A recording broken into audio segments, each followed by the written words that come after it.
Hey y'all, welcome back to my channel. If you're new to my channel, welcome. My name is Sharifa and my poetry name is New Lily. If you're new, please check out my links in my description box and the comment section. And in both locations, you'll find an identical set of links that link to not only videos talking about what started my targeting, but also videos that shares information about the targeted individual program. I have a plethora of info on my channel, y'all. Information about the tactics used, information about the technology used, and play-by-play documentation of my experience with those tactics and technologies. Anyway, y'all, not going to be a big long intro this time. I need to get some rest. I know y'all know, those of you that have been keeping up with my videos, I'm doing security at the moment, so I be tired all the time, y'all. I'm training hard during the daytime. You know, it's a trek just trying to get to the gym in the first place. That's what this video is about. So that's an adventure every day. Well, not every day. I don't work out every day. I go to the gym Mondays, Wednesdays, and Fridays. Every other Tuesday, I ride my bike, which doesn't require me to go to the gym. And then on Sundays, I jog. So that doesn't require the gym. But 3 days out of the week, I make a trek to the gym. And as I've documented over the last month, it's been difficult getting back and forth, y'all.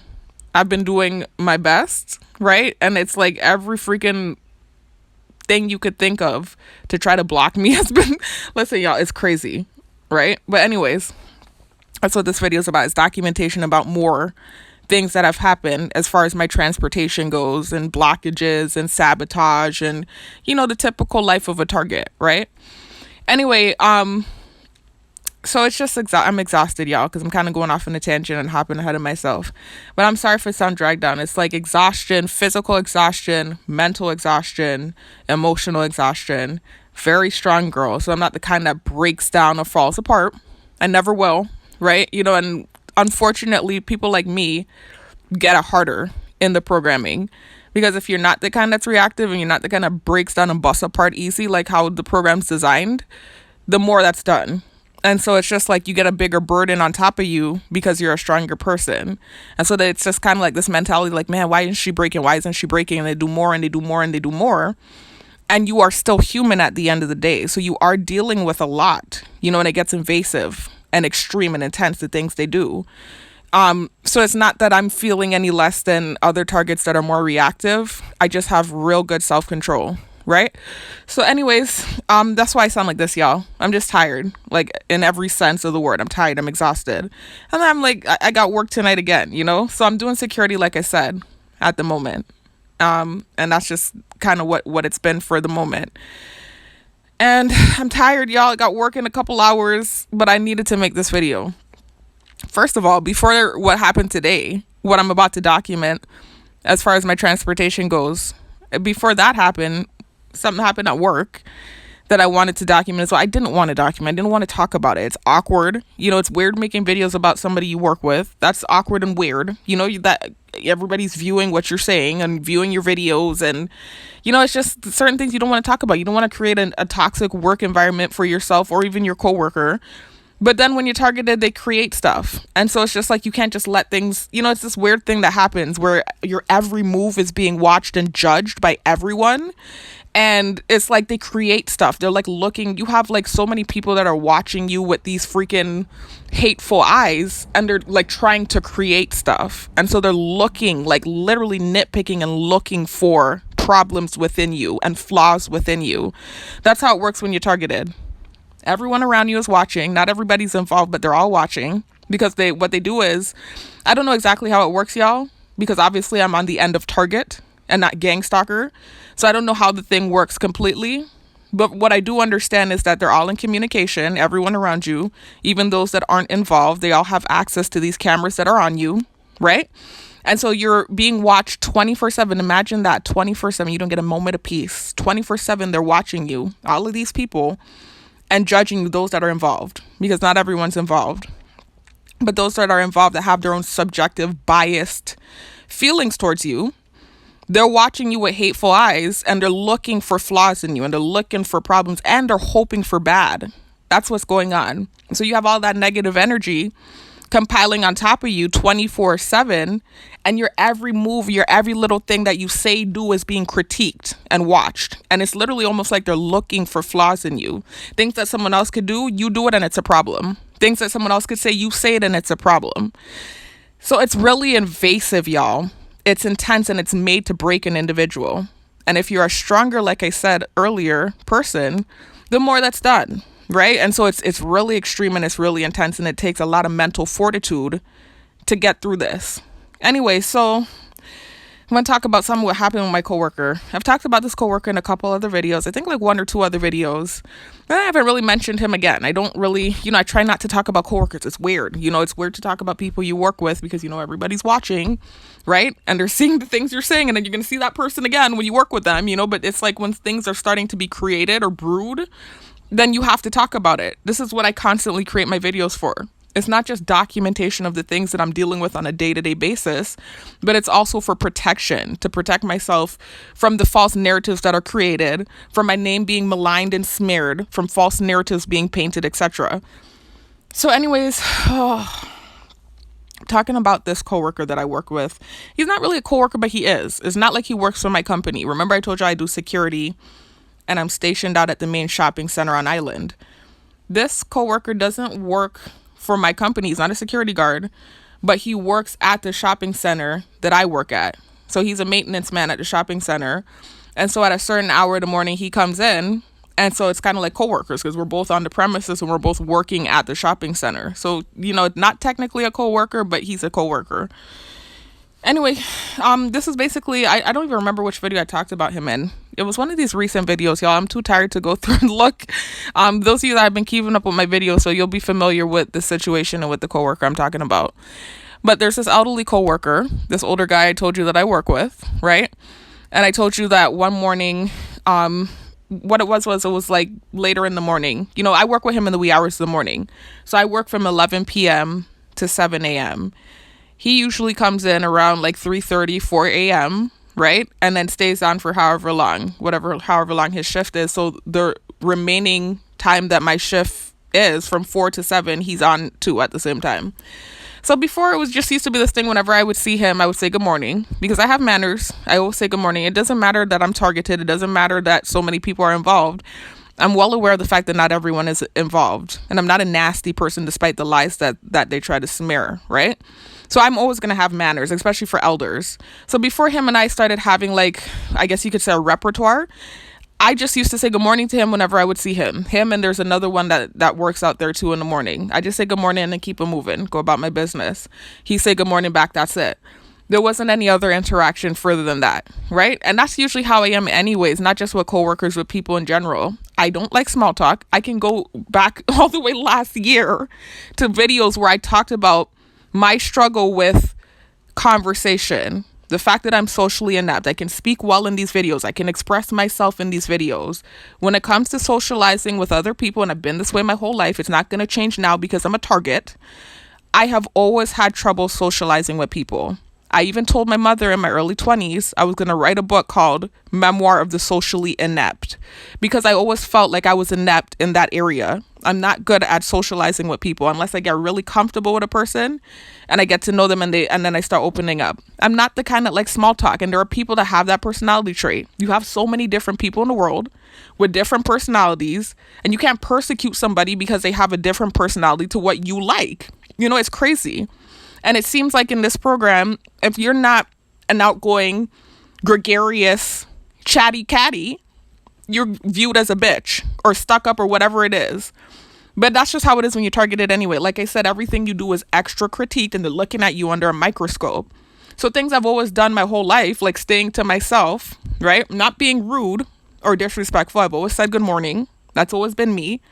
And then I'll have conversation if necessary. But I hate small talk. I don't like it. And I said that before I ever even recorded any videos about this coworker, that I don't like small talk, right? I almost want to go back and look for videos where I've said it. There's several videos, y'all, I'm telling you, before I ever even talked about this coworker, where I was talking about being socially inept and the fact that I don't like small talk because I'm not good at it. And then now that I'm targeted, I hate it even more because you have to understand every conversation I have feels disingenuous. every conversation I have is being watched, and they're sitting on the edge of their seat, those of them that don't like me, waiting for me to say the wrong thing. And they actually rev too while the conversations are happening. So I hate it. I'm just keeping it real. I can only be real. I hate it. I hate small talk, especially now that I'm targeted. I hate the shit. Anyways, let me keep going. I'm looking for one of those videos where I mentioned the fact that I don't like small talk, because quite last year, I know several times I've said it in several videos. I can't even remember which ones. It's not like I thought, had the foresight to realize that later on I would need to go back to that video for reference. But I have several videos where I talked about this.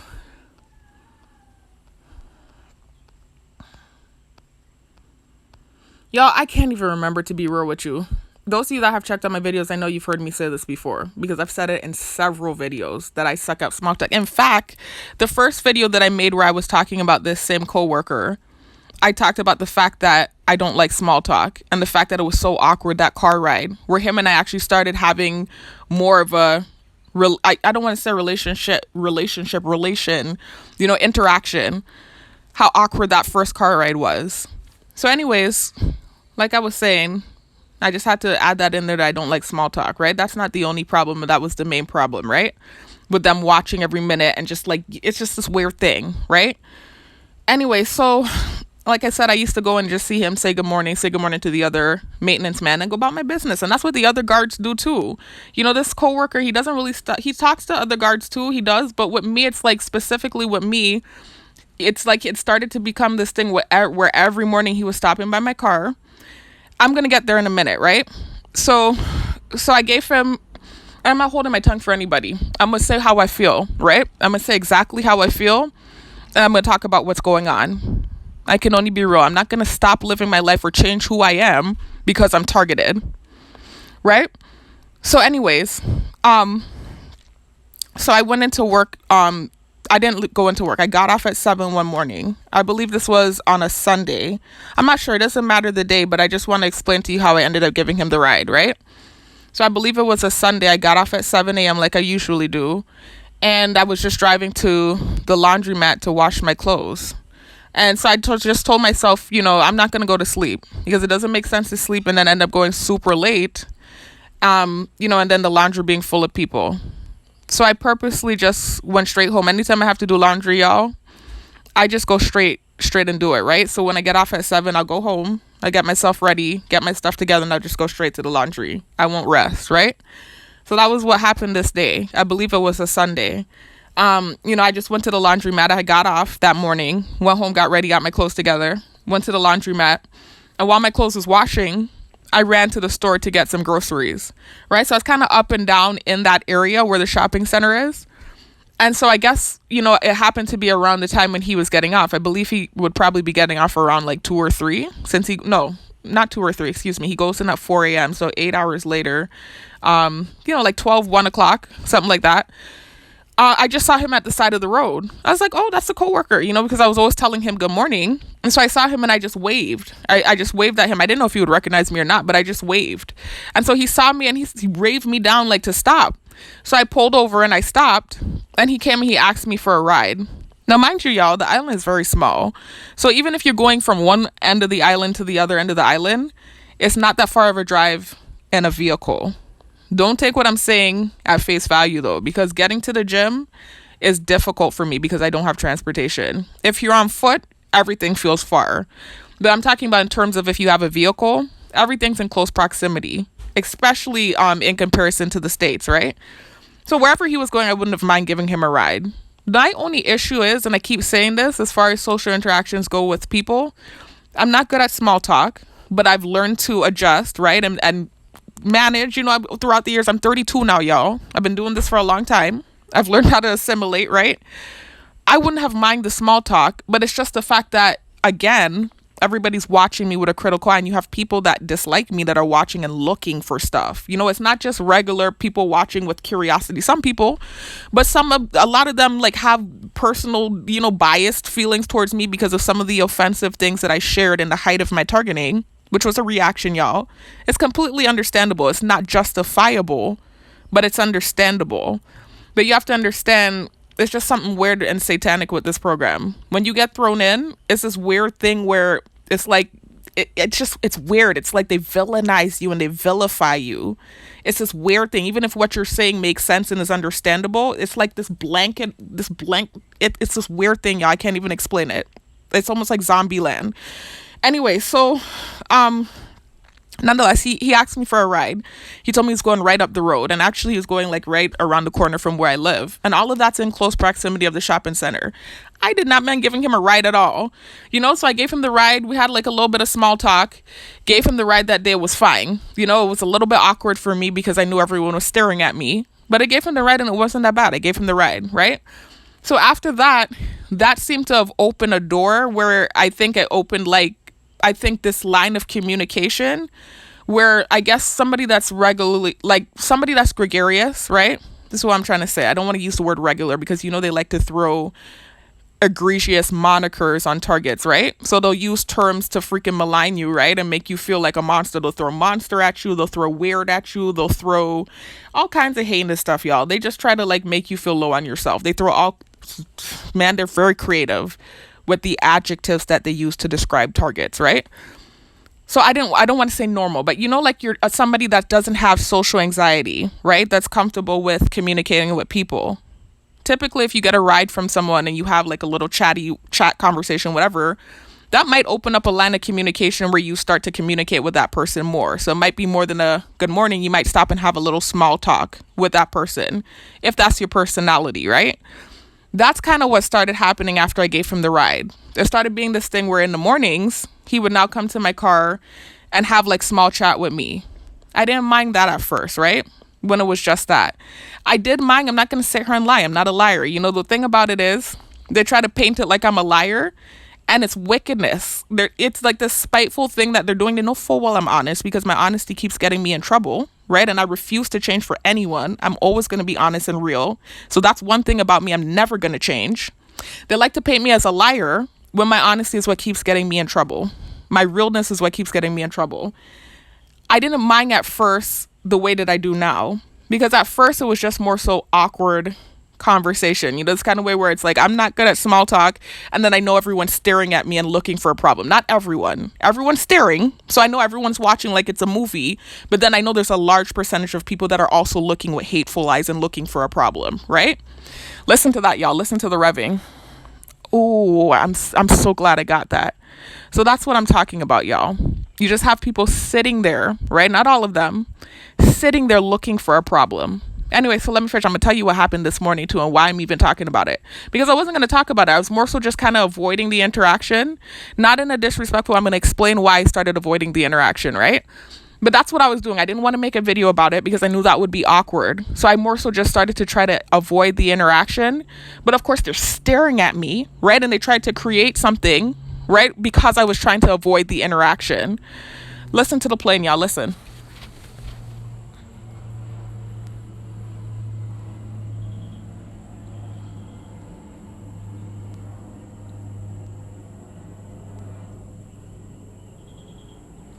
Okay. Anyways, let me finish, y'all. Y'all know me. I'm always going to break it down. I'm not going to be intimidated or quieted. And they still do what they do anyways. It doesn't even matter if I try to hush my mouth, right? And just take licks for no reason. They still do what they do. It's to the point where they freaking manipulated and freaking messed up the scooter, the big expensive scooter that I ordered today. So anyways, I'm going to say my piece. I'm going to say how I feel. Anyway, so before I started avoiding the interaction, y'all, it wasn't too, anything that felt too intense. It was just like this thing where in the morning, sometimes he stopped by. It wasn't even an every morning thing like what it started turning into. Every morning, he might just tell me good morning and stop and say a few words and then go about, continue doing whatever. So it was just a little bit more of an interaction than just the initial good morning, like what it was before when I was just being mannerful, right? It started to be more so of we're having conversation, little small conversations, right? There was even one morning where he stopped and he had a conversation with me that was full of innuendo. And I'm almost certain they told him to do that, right? I'm certain they told him to do that. This conversation, just all the stimuli, man, and all of the accusations that were being thrown at me in that one little convo. That was way earlier on when we had first just started talking in the mornings. And even after that, and the revving by in the road and stuff, even after that, I still wasn't avoiding interaction with him because still things didn't feel too intense for me or like overwhelming for me, right? But then there was another day when I saw him at the side of the road. It was another day similar to the first day when I gave him the ride, where I'm in that same area doing the same thing, drop my clothes in the laundry and I'm headed to the store to get some stuff. And he was standing at the side of the road and he waved me down and told me that he wanted to go to the store and get some soup, right? So I stopped and I gave him the ride and I'm feeling awkward, right? Because I know they're all staring at me. I'm aware of the fact that he had that conversation with me recently where it was full of stimuli and innuendos and they were reffing by. So I'm sitting at the edge of my seat as I'm giving him the ride and I'm just like, please let this be a normal interaction, a conversation. Let me not feel awkward, whatever, right? So I'm riding with him to the store and he's just talking to me. He didn't say anything with stimuli and it was just a very regular conversation. Pull up to the store, right? He went to get his soup or whatever. We're leaving. And as we're leaving that shopping center, he starts to tell me, you're so nice. He said, you're so nice. Thank you so much. You are so nice. And although I don't think in that moment he was patronizing me, it still felt patronizing. I know he wasn't doing it. I'm very intuitive, right? So I can tell because he's done that before where it did feel kind of patronizing, but that wasn't that moment. I didn't feel like he was patronizing me in that moment. I'm very intuitive. I could tell he was just happy that he had seen me and got the ride to get the soup, and he was glad to get a ride back, right? So I could tell that he was being genuine in that moment where he was telling me I was so nice. But it felt patronizing, not because of him and his intention, but because of the people watching me, right? With hateful eyes. Because I know they don't feel that way, right? And so I know they're judging my every moment. And I know that the conversation we're having, they're watching and looking for whatever. That's why he's saying, you're so nice. And I started to feel so awkward and uncomfortable, man. Because I'm not good at taking compliments. And anybody that truly knows me, the people that really know me before the targeting and, the fake, whatever, people that just have their preconceived notions of who they think I am, those people that truly know me, they know I've never been good at taking compliments. Even with men I'm dating, like that's always been the joke with my sisters and I, is the fact that they're like, damn, Reefy, what's wrong with you? Why you can't take compliments? And not in this kind of way where it's like I'm disrespectful or mean or anything like that. It's just like I've just never been good at it. It just has always been something that's made me uncomfortable. And I think that's just all a part of social anxiety and just being an awkward person. Everybody's different. I'm extremely introverted. I always have been. This situation, this has really taken me out of my shell, y'all. Like I'm freaking doing things I would have never done. I'm standing up for myself. Like I am really turning into a different person because of what's happened to me. And I'm trying not to turn into the monster that they keep lying and saying that I am, because that's what this program's designed to do. It's designed to turn a good person into a monstrous, evil villain is what it's designed to do. And if you let it, it can really turn you bad. So I really try not to let this program win. But it really brings out a different, like me, y'all, I'm telling you, I've never been this freaking outspoken, right? I've always been to myself, very private and very introverted. And I still am despite everything that's happening. So he's telling me, you're so nice. You're so nice. And I just start to feel so awkward because it felt patronizing, even though I knew he wasn't patronizing me. And so as he's doing that, there's this big speed bump, right, at the very exit, right, as we're exiting, and I'm too busy looking at him, trying to answer him and flubbering over my words, trying to respond to his compliment, and I went over the speed bump hard by accident. Do you know they were watching me so hard and waiting for something, y'all? As soon as I went over that speed bump hard, they started revving by me, crazy in the road, y'all. Do you understand how invasive this program is, especially for somebody that's socially inept and socially awkward? They start revving by on the road and, going crazy, like I went over the speed bump hard on purpose. So I got so awkward, I got so uncomfortable when that happened. The whole ride for me was tense. And he's just, an elderly man. Like he ain't really even focusing on, I know he's aware of everything. He's trust me, that man is whip smart. That man is very much so aware of everything that's going on. But what I mean is he's not really focusing on those things. First of all, he's not targeted, so the pressure ain't on him. And then he's an older man that's gregarious and not really somebody that's introverted and in a shell. So for him, that moment just went over his head. He's just continuing with the carefree convo. And I'm sitting there like feeling like I'm forcing convo now because I'm feeling like I'm on edge. And I'm just like, dang, I just want this ride to be over, not in a disrespectful way, but I just felt so uncomfortable. So I got him to where he was going. He was taking soup to his wife, which I thought was nice. Took the soup to his wife and took him back to the shopping center.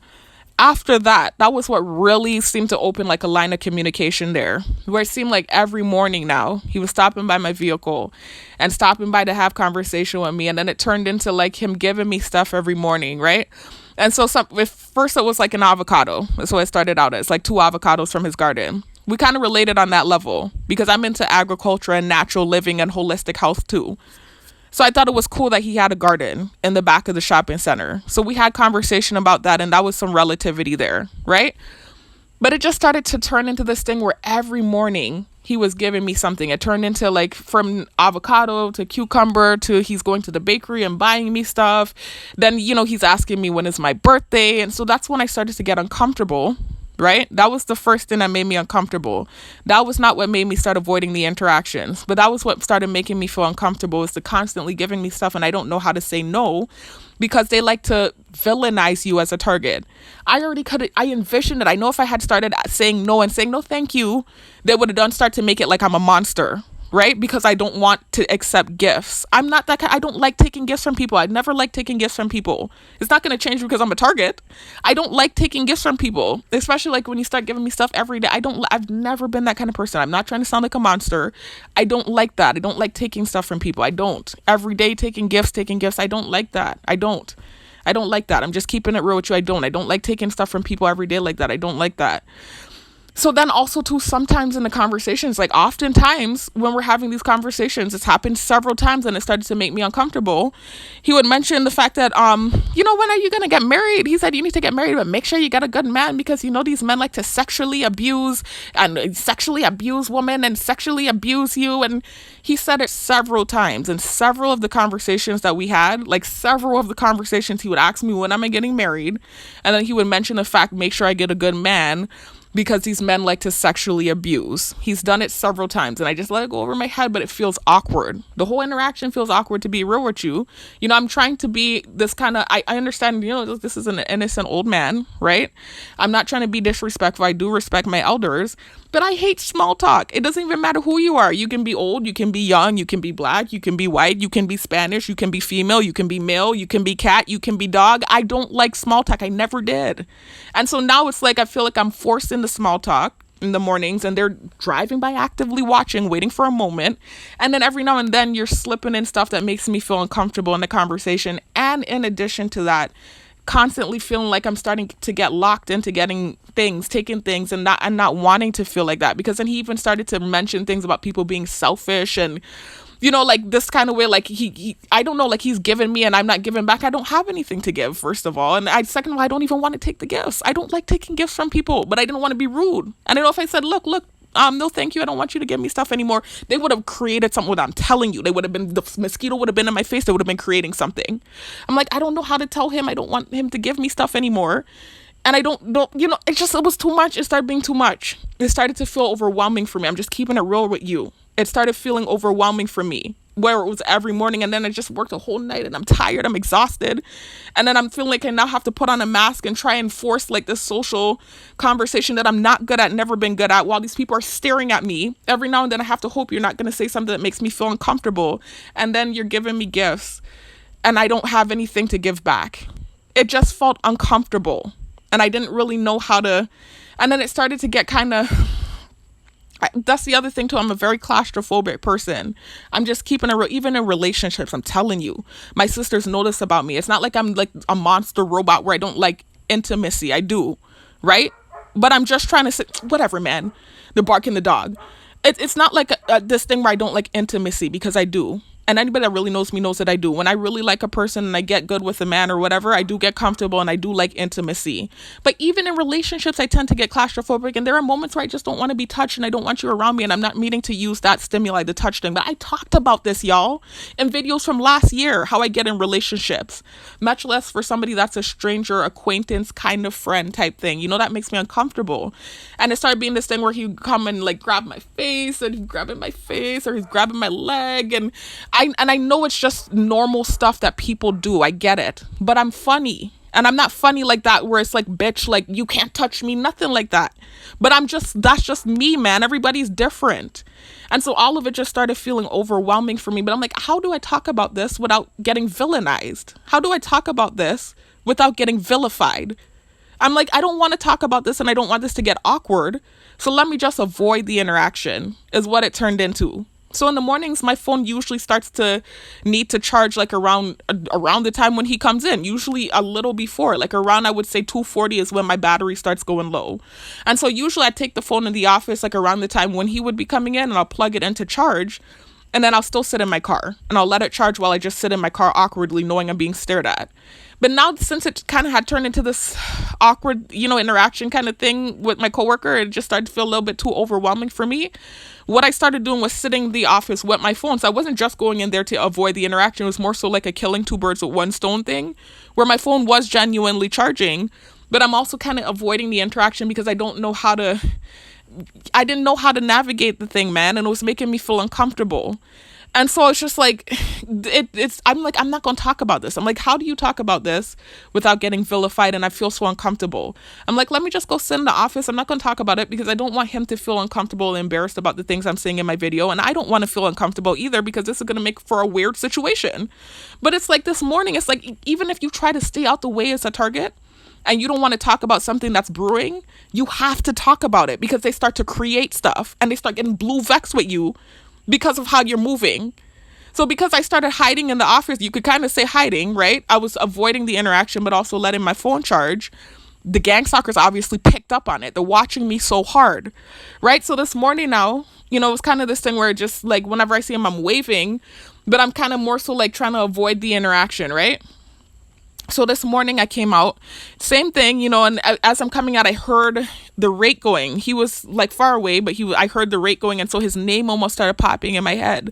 So I tried to stop it from happening. So I was ticking, like I was trying to stop it from happening. And I got in my car and I kind of moved my car to the middle of the the shopping center. I only had like 2 more hours left on the clock.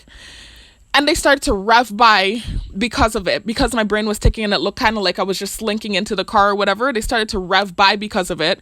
And so then he started to rake super hard. And I don't know if it was because of what was going on with me or if that was just a coincidence. I don't want to bear false witness, but they definitely did start to rev by. And so I just kind of pulled off from where I was parked into more of a discreet area. And I noticed as soon as I put on my YouTube, there was something about, those rings that you have, like some guys will put on. It's like a set of rings that you put on all 4 of your fingers. I don't know what it's called. Knuckle rings, I think they're called, that they used to beat people up. That was in the news feed because I like to watch a lot of workout videos and stuff. And so it was a workout video, but the guy had that on his hand. And as I'm clicking on it and they're showing the thing, they're revving by like I need to get beat up because I'm avoiding the interaction because I feel uncomfortable and I don't want to talk about it. I didn't want to talk about it. But when that happened, I was like, no, man, I got to talk about this, man. I'm like, this is another thing now. It's freaking exhausting, y'all. Being in this program, feeling like you have to constantly explain yourself to people who are minding your business and staring at you and judging you. It's exhausting. And it's designed to make people flip the fucking script and go crazy. That's what the thing is designed to do. If you're not strong, that's what the thing is designed to do. Make you flip and go crazy. That's what it's designed to do. Either that or flip and get angry and do some crazy shit and end up in jail. One of the two. That's the goal with this thing. If you're not strong. So anyways, that's why I was like, man, I got to talk about this thing. I'm like, oh my God, I did not want to talk about this. I was like, I was avoiding it because I didn't want to make something awkward for him. I don't want it awkward for me. I'm like, no, I got to talk about it though because it's awkward anyways. And they're already now looking at me and glaring at me because I'm avoiding the interaction. So I'm like, I got to talk about this, man. I was like, I got to make a video about this. I'm like, I did not want to do it. I'm like, I have to talk about this. That's not even the coup de grace, y'all. That was the only thing I was planning to make a video about today. Then today, come time for me to pick up my scooter. I told y'all in one of my recent videos that I had ordered an electric scooter online, right? I'm about to show y'all some more shadow networking, right? So I ordered an electric scooter online. I actually was looking at scooters at Walmart because they have a 3-year warranty. And knowing that I'm targeted, I know the smartest thing to do would be to get a warranty. I knew that, especially for a more expensive purchase. I'm like, girl, you need to get that warranty, right? So when I saw that Walmart had the 3-year warranty and they had a good price for the scooter, I tried to get it. Let me show y'all what's happening. What they started to do. So I can show y'all an example of shadow networking. Hold on, y'all. I noticed whenever this recorder app sucks, y'all. It really sucks. It's not like the one that I had on my Android. But what I'm noticing is, sorry, I'm sorry, y'all. I didn't mean to be on Facebook. What I'm noticing is, with this recorder app, when I switch apps, like how I just switched over from YouTube here to the internet, I noticed like there's a glitch. And so if I'm talking while the switch is happening, you're going to miss some of the words I'm saying. So I had to stop myself and slow down and realize that it may have glitched just there. I'm sure it did. Anyways, I want to show y'all what started happening when I tried to order my scooter, right? So I went on to Walmart, and this was like 2 weeks ago, y'all. I ordered a scooter 2 weeks ago. It came this morning. It came yesterday evening, and I went to get it this morning. Excuse me, I'm sorry. I just ate lasagna. I'm sorry. And I was working out in the gym, so I'm kind of gassy right now. Anyways, so I went on Walmart to order a scooter because I already know I've ordered from Walmart in the past, years ago, like in my early 20s, like appliances, home appliances. I even got a blender on there for my mom years ago in my early 20s. So I know they have warranties when you order off of Walmart. Whereas with eBay, you might get a warranty, you might not, right? Typically not though, because oftentimes what you're ordering is used. So at Walmart, I was looking at the scooters, the electric scooters, because I told y'all already recently what's been happening with the transportation. And if you're not familiar with the situation, because I don't want to reiterate it in this video, y'all, I don't want it to be too long, I'm going to hop back to YouTube right now and show you the videos you can view to get up to date with what's been going on with the transportation.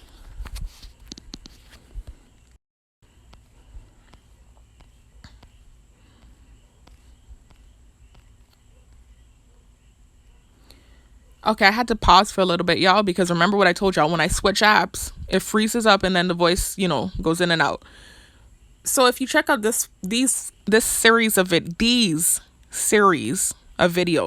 my parts 1, 2, and 3, episode in the gym and dating while targeted. If you check out those 3 videos, you'll hear my what happened with the transportation, with the public transportation, how they kind of started to shut it down on me. It was the taxi and it was the public bus.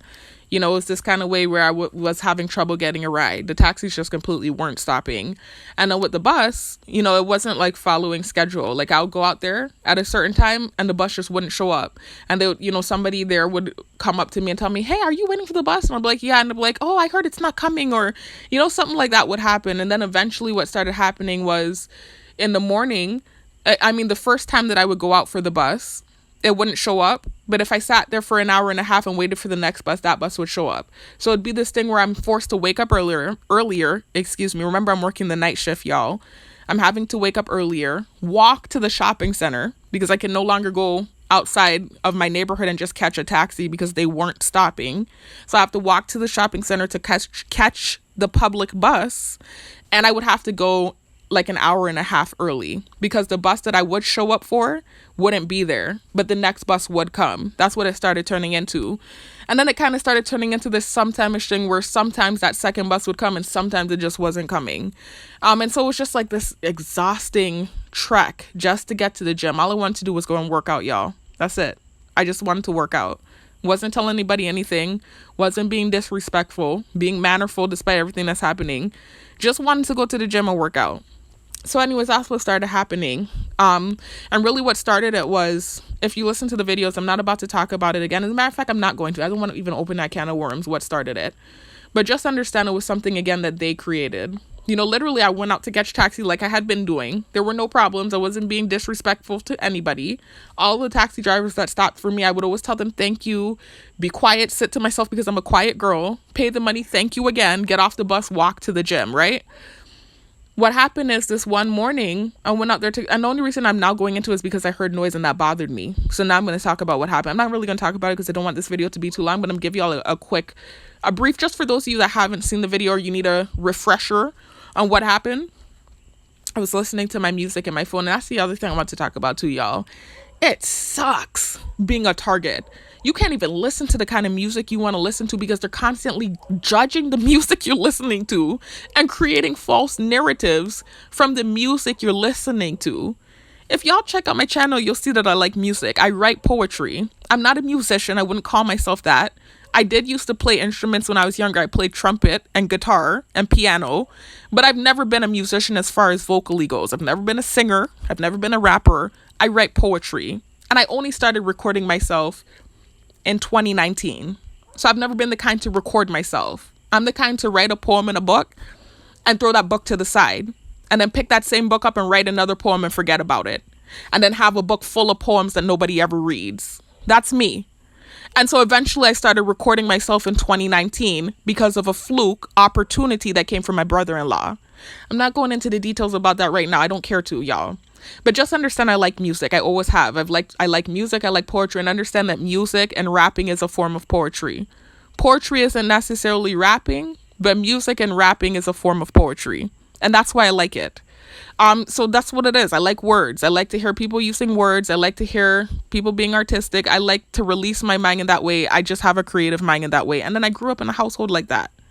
My mom grew up listening to Maxwell. I grew up with my mom listening to Maxwell, listening to Lauryn Hill, listening to Erykah Badu, listening to the Fugees, listening to Prince, Mariah Carey, etc., etc. All these different people, Flowetry, right? All of these different groups that are kind of more like eclectic neo soul type of thing, but it's just like that's how it's been in my household. I always grew up listening to music, man. I also listen to rock. I also listen to hip hop, rap, everything. I grew up listening to like an eclectic set of music, y'all. So I've always liked music. And so for me, not being able to listen to my music the way that I want to, because everything I listen to is a problem. They're flying the thing in my face when I'm listening to certain songs, or they're zooming by and glaring at me because of the music that I've always listened to, or they're creating false narratives from the music I'm listening to. Again, just another tactic to psychologically malign you. And it's so freaking draining, y'all, because that's one of the main things I like to do. Read my books and listen to music. And those are the two things that have been corrupted with this targeting. I can't listen to my music. I could. I could say I don't give and listen to what I want to listen to. But then you'll see them start shutting shit down on me or flying stuff in my face. If I start to act like I don't care and I still do what I want to do despite them zooming by and glaring at me, then it turns into this thing where punishment and retribution starts happening. Understand that. So it's really invasive and terrible, y'all. So anyways, with my music, I haven't even downloaded all the kind of music I like to listen to. I like to listen to a bunch of different type of music. And every song I'm like, oh my gosh, this sounds like stimuli. Oh my gosh, this sounds like something that's going to piss them off. This is how I am. Instead of just listening to my music like how I like to listen to it, listen to whatever the hell I want to listen to at my big old age of 32. I'm there sitting there trying to focus on whether or not this is something that's going to offend them, or are they going to get mad that I'm listening to this boldness. They're listening to my music that's in my ears, in my earphones, and I'm studying if it's going to bother them. I'm like, oh my God, are they going to get mad? Dude, there's stimuli. It's so freaking frustrating. So anyways, I'm walking to the freaking bus stop this day, and I'm listening to a song that wasn't even that bad, y'all. It was a Destiny's Child song called Say You Love Me. Not Say You Love, excuse me, that's my poem. I'm sorry. A Destiny's Child song called Say My Name. The reason I said the Say You Love Me is because I was thinking about my poetry. I was just talking about my poetry. It was called Say My Name. Y'all know that song. If you're from the 90s, if you're a 90s baby, early 2000s, you're probably familiar with that song. I don't even remember the song, but the gist of it was basically this girl talking about, say my name, say my name. You know that's one of the biggest songs for Destiny's Child. I'm sure y'all know that song, right? Say my name, and no one is around you. Say, baby, I love you if you ain't playing games. You know that song, right? And so basically, like, the gist of it is basically he started moving funny with her. So it seems like she and him had a relationship or a relation, whatever the hell it was that was going on. And he found somebody new. And so he started moving funny with her, moving different with her. And so she's saying, say my name, that kind of way. I'm sort of trying to create something from that. And I like Destiny's Child. I like all of those people from the 90s, man. I like neo soul music. I like I said, an eclectic collection of music. I'm sorry, I started hearing noise in the background. It doesn't take much for me to get distracted, y'all. I like an eclectic collection of music. And so I love Destiny's Child. I'm not really a Beyonce fan like that. I'm not. First of all, her music is too mainstream. And it's not like I don't like mainstream music, because I do like some mainstream music. But a lot of the mainstream music, it's just not my thing. It's just, first of all, you hear it on the radio all the time. So it gets redundant and tiring when you're hearing that same artist all the time. But then also, too, a lot of the mainstream music to me feels disingenuous and generic. And so I don't really like that. I like more of those underground artists. That's typically what I like to listen to. Or if I am listening to mainstream music, it's more so like the 90s era music, because I felt like music was more pure back then. And so the Destiny's Child comes from that era that I like. And so I like all of their songs. And that's not the only song I had on my playlist for Destiny's Child. I had so many songs. Soldier. What else I had on my playlist? Because I've done erased all of them now. I had so many. Survivor. Of course I had Survivor there. That, if anything, I found relativity in. But I don't necessarily resonate with all of the music I listen to. Sometimes I'm just listening to music because it sounds good. And I liked how the vibe, it's not everything that I listen to, it means that it resonates with me or it relates to me or a certain situation that I'm going through. Nobody has that going on. People listen to ratchet trap music in their car and they're freaking 9 to 5 working, white collar, well-behaved people that aren't really into the trap life, but they're listening to that music in their car because they just like to listen to it. Like, why are you relating everything that I listen to me and trying to create something? And so that's what really shut the transportation down for me, just so y'all know. Understand, it wasn't anything I did. It wasn't like I went to catch bus and I was nasty or disrespectful. It wasn't like I got in and the driver said, "Good afternoon," and I just put my nose up and didn't answer. It's not like I cussed anybody out. It's not like I went on the bus farting and burping. Nothing like that, y'all. I was standing there waiting for the bus, listening to music innocently like I had done every other day. And randomly the Say My Name song came on and they started to rev by and go crazy for it. And then they flew the bee in my face. They have different drones. I explained this to you all already. Check out the links in my description box. Remember, I told y'all that I have links talking about the technology utilized on targets. One of the main things they use is something called an MAV, a micro air vehicle, right? And what that is a mini drone that the military uses. They're insect drones. They look like real insects. They have mosquitoes, gnats, dragonflies, bees, cockroaches, you name it. They have it. And so they look like real insects. And these insects have microphones, cameras, and some of them, like the mosquitoes, needles to inject you with stuff like the RFID chip. So check out the links in my description box, y'all. Excuse me. I'm sorry. Remember, I told you I just ate. So check out the links in my description box if you want to get more info about those drones that they use on targets. Because some of you might feel like you're being watched and you know for a fact that somehow they know what's going on in your house and you don't understand how. You may have purchased a camera finder and can't find a camera. Like what happened to me in 2022 before I tried to relocate off island when I had my apartment. And I realized I was being watched in my apartment. And every time I was going in the shower, somebody was revving by on the road. So I purchased a bunch of camera finders, couldn't find it. And then later on down the line in my targeting, when I tried to relocate off island, the thing blew up and I came back and did research and learned I was a target. That was when I learned about these insect drones. And that was when I was like, aha, epiphany. I realized, that's how they've been watching me. And it's like, once I learned, they started to boldly use the drones on me. Like they purposely fly the mosquitoes in my face to antagonize me. I already told you that. Sometimes at night, if they're annoyed with me when I'm at work, and it's never for anything legit either. But whatever. Whenever they get annoyed with me or they feel like antagonizing me at work, they'll start biting me up all night long with the gnats, biting my arms up. Anyway, so they have these insect drones that they use on targets.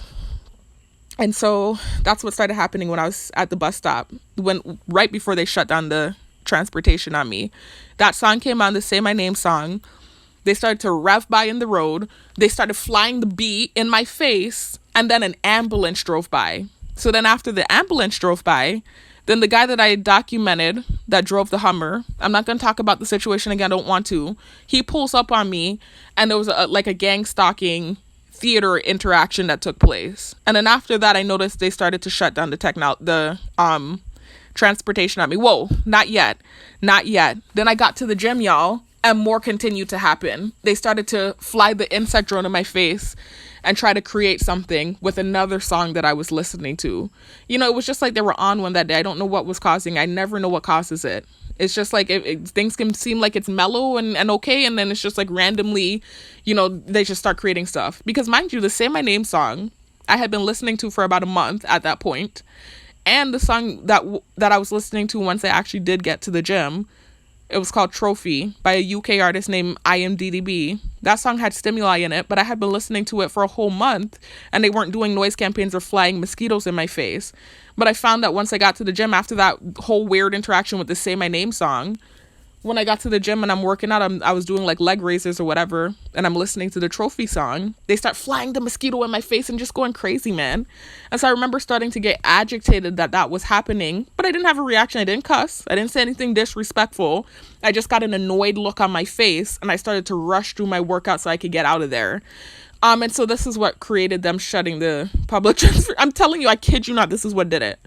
random stuff that they create stuff, and then it's like you get punished. Like, I just kind of felt like, okay, well, that was the plan, to shut the transportation down, and so this was what was done to create, I'm just keeping it real, because when I say stuff I get in problems, but I have to document what's happening to me. It's to the point where now I actually went out of my way to try to purchase transportation, and it was sabotage, so I have to talk about it.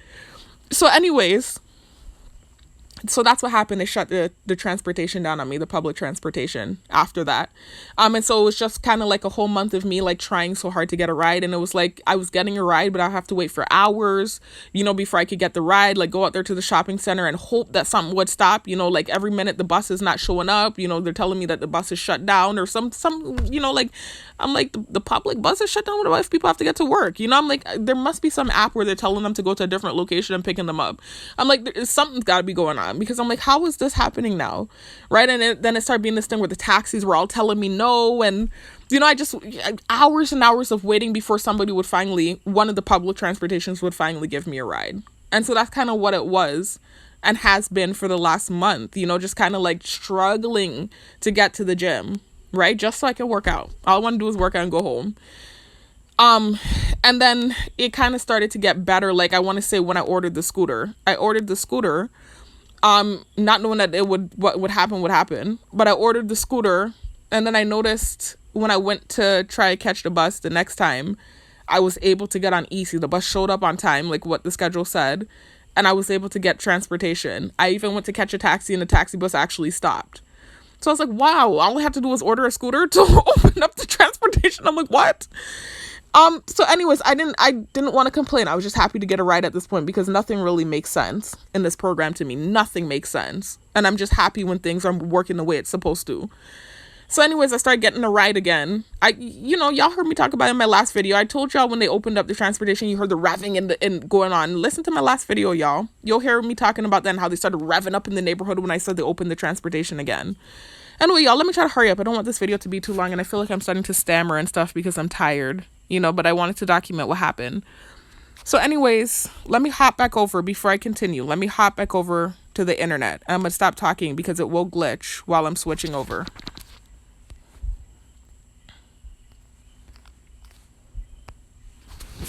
So anyways, y'all, rewinding to 2 weeks ago, before I document what happened today with the scooter I ordered, rewinding to 2 weeks ago, when I actually tried to order the scooter, I went out to Walmart, because in my mind, I knew that Walmart offers warranties, and I know as a Target, that would be the smartest thing for me to do. I already heard about the stuff that happens to Targets. I've experienced it myself, where things will happen and you get terrible shit customer service because you're a Target. That's just how it works. You get shitty customer service. It's like the rules don't apply for you. It's like you're a citizen with no rights. That's kind of how it is when you're targeted. And if you get good customer service, you are lucky. You are a lucky Target. And so it's been off and on for me. Sometimes I'm getting like complete shit customer service, and it's like run around type stuff. And then sometimes things are working out where they're actually giving me good customer service. It fluctuates with me and my targeting. Even with my income tax, y'all. The income tax guy I used to go to when I was in college, 2018, 2019, filing my taxes, good repertoire. The guy even followed me on Instagram. After my targeting, they contacted him, obviously. The last time I filed with him, right? This was when I tried to relocate to the States, and the thing blew up, and I was in my car showing offensive Hebrew Israelite propaganda, and whatever other recordings that looked how they looked were swirling around. I noticed that I tried to file with him, and he was just being a complete asshole, right? Giving me a runaround. He actually filed my stuff. I gave him the PIN, because since in my early 20s, I've had to use a PIN because I lost a purse that had my social in it. So I was issued a PIN. So anytime I file taxes, they'll mail me a PIN, and I have to give that to the tax person, and they have to submit that PIN with my files in order for me to get my return. He knows that. He's been filing my taxes for years, since I was in school before I graduated. All of a sudden, he's like, he's confused and basity, right? And he sends out my stuff and he doesn't include the PIN. So I'm noticing like half a year past, I'm not getting my taxes. I'm like, what the hell? This is the longest it's ever taken. I'm like, I know they got to him.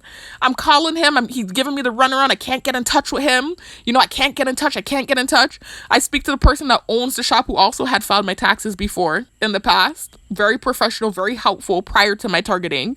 He's telling me, he's out. He's been out. 1 minute he's on vacation. The next minute his leg broke. The next minute his toe broke. I'm like, damn. every minute is something. Did you break every part in your body? Because give me a different excuse now. You know, it's like, what are you doing? Like, give me a different excuse now, at least. Please humor me. So anyways, after getting to run around for half a year, basically I was finally able to get in touch with him, and I decided to take the advice of Michael Barden. I know y'all have heard me mention Michael Barden in several of my prior videos. He's been targeted for way longer than me, and he's a former military agent. So a lot of the stuff that I learned from Michael Barden's page or channel. So anyway, he was saying that basically, like he put together, excuse me, I need to blow my nose, y'all. But basically he put together like this file, right? With all the information. I need to blow my nose, y'all. I already explained to y'all what happens with me, right? With my nose. And I apologize if I sound nasally ever when I'm making these videos. I think I talked about it in my last video, I'm not sure. But in several of my videos, I've talked about this nose thing that's going on with me. You know, it's something that I've had since childhood. I was born with it. Where my nose has always been kind of runny. It's not the nasty green snot that you see when someone's sick. It's like, not to TMI you all, but it's like clear mucus that comes out. So it would almost seem like allergies. Like, you know, when someone's having an allergy attack and that clear mucus is coming out? That's what comes out of my nose, but always 24/7. And so I remember when I was younger, sorry to redundantly repeat this for those of y'all that have heard me say this before. When I was younger, my mother took me to a nose and ear doctor. My brother has the same condition, by the way. Well, we were told two different things, but we both have stuffy noses. So I can't help but think that maybe it's the same thing that we're suffering with. And we were just told, I don't know, really, I don't know. But my mother took my brother and I to a nose and ear doctor. And the doctor said that my brother had polyps. They even went as far as to remove the polyps. And his nose still runs. And the doctor told my mom that with me it was different. He couldn't even get the tube up my nose. He couldn't get it up there good. And when he was able to finally stick it up, I remember it being so painful. He was telling my mom that basically my turbines or whatever that's inside of the nose, the nasal passage, for me I have like extra whatever it is. And so it's like a deformity in a way. And he was saying he would have to, like, he didn't have to. You know, it's not something that's life-threatening, but it is, I won't even say debilitating. It is somewhat debilitating. It's irritating. But it's not like, you know, life-altering completely, at least, right? But he was telling my mom that is something I would need surgery for. And so my mom gave me the choice whether or not I wanted to get the surgery, and I chose not to. I just never been into that stuff. I've always been into natural stuff since I was younger. So long story short, y'all, I have a runny nose, like a continuous, perpetual runny nose. And some days are worse than others. And so unfortunately with this app, I told y'all this in, I believe it was the last video or whenever it was that I talked about my stuffy nose last. It was either the last video or the video before that. Unfortunately with this app, it's not like the app on my Android where I can pause it. So literally if I want to go and do something, I have to just say, hold on, y'all, put the phone down and go do whatever it is I need to do. So long story short, y'all, I need to go blow my nose. I don't want to sit here talking to y'all with a stuffy nose. You know, sometimes I listen back to my videos where I didn't stop to blow my nose and I'm just like pulling my hair because I feel like I'm talking up in my nose and I can hear the snot and it just bothers me. So I'm going to go blow my nose, y'all. Just give me a minute. I'll be right back.